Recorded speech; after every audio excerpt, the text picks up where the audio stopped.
na pala. Hello guys. Tinanghali ako ng gising eh. Pero maaga naman ako nagising eh. 3 o'clock. Nagluto, naglaba, naglinis. Saka pala ako pumunta dito. Tanghali na. Nagpa-breakfast pa ako ng father ko. Hello, hello, hello.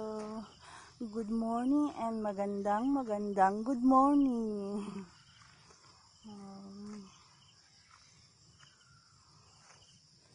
Mainit na eh. Oh. Good morning guys. How are you?